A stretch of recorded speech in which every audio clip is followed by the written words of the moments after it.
to another live feed on Rashad Mitchell's YouTube channel. Let's get into it. JFK, 1991. 35 years ago, this movie came out. It was a controversial Oliver Stone film that dramatized New Orleans District Attorney Jim Garrison's investigation into the assassination of President John F. Kennedy. It challenged the official Warren Commission conclusion that Lee Harvey Oswald acted alone, starring Kevin Costner as Garrison. The film blends fact, speculation, using archival footage and dramatic reenactments to suggest a vast conspiracy involving government agencies, leading to its critical acclaim, box office success, legislative impact. Now, Oliver Stone was the director of this movie, and the plot follows Garrison's investigation as he uncovers inconsistencies and evidence pointing to a conspiracy leading him to charge a businessman with involvement in the plot.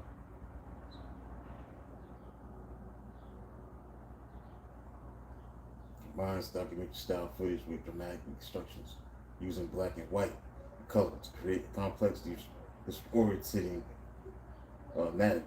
The controversy about this film was that it's highly controversial because it was speculative theories which suggested involvement from the CIA, FBI, and military.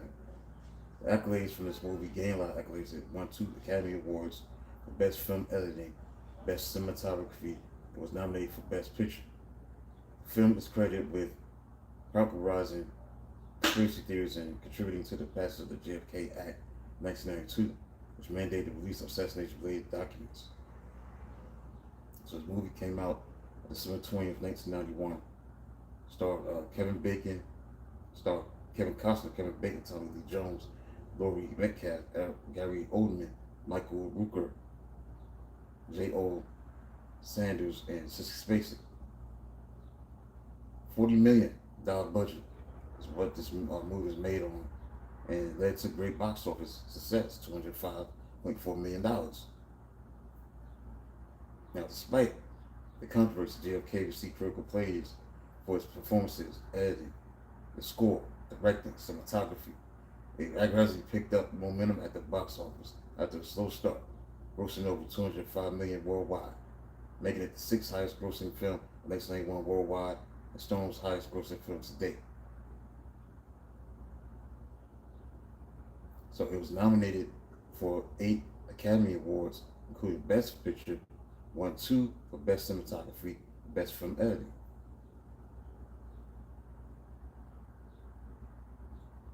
The Kennedy assassination had a very profound effect on Oliver Stone. The Kennedy murder was one of the signal events of the post-war generation, my generation.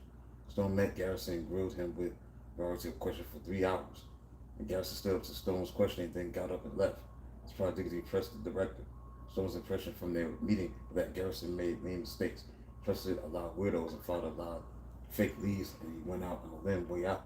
Kept going, even when he knew he was facing long odds. Stone was not interested in making a film about Garrison's life, but rather the story behind the conspiracy to kill Kennedy. So he bought the rights to Jim Morrow's book Crossfire, the plot that killed Kennedy.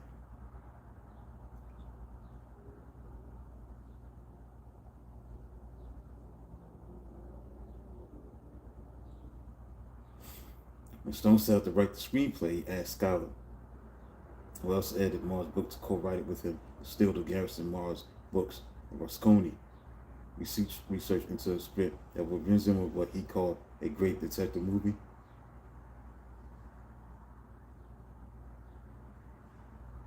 The screenplay's early draft suggested a 4.5-hour film with a potential budget of $40 million, though what Stone had agreed to Warner Brothers.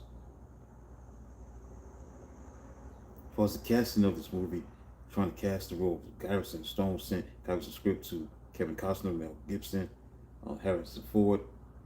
Costner turns Stone down. Costner agent Michael Ovitz was a big fan of the project and helped Stone convince Costner to take the role. Before accepting the role, Costner conducted extensive research on Garrison, including meeting the man and his enemies. 2 months after finally signing on to play Garrison in January 1991, his film Dance with Wolves won 7 Academy Awards, and so his presence greatly enhanced JFK's bankability in the studio's eyes.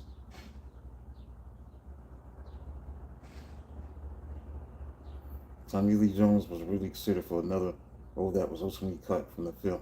Stone then decided to cast him as Straw. In preparation for the film, Jones intertwined Garrison on 3 different occasions and talked to others who had worked with Shaw and knew him.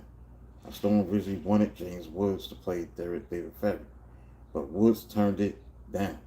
Stone also approached William Dafoe, John Malkovich, who both also turned down the role.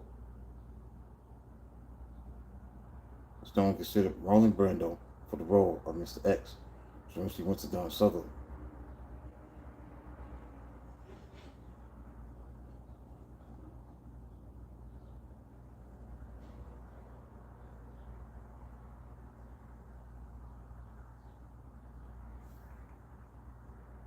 Let's tune in today. Wow.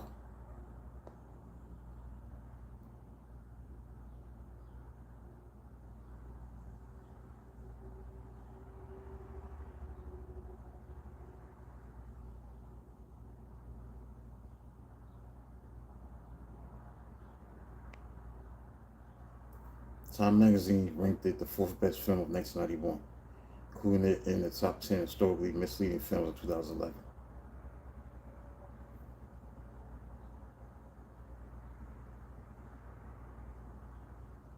Again, this movie was released on December 20th, 1991.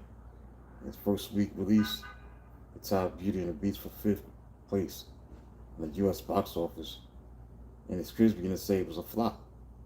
Warner Bros. Executives argued that this was at least partly because of the film's long running time meant it had fewer screenings than other films, and box office picked up momentum in part due to a $15 million marketing campaign from the studio.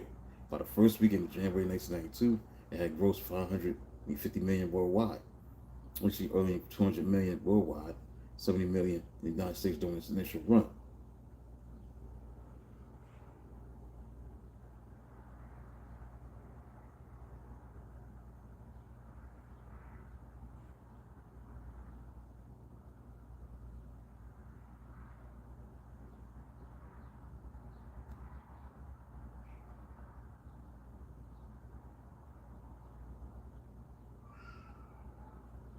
So that's it. I'm done. JFK. Everybody tune in today, so hopefully tune in later.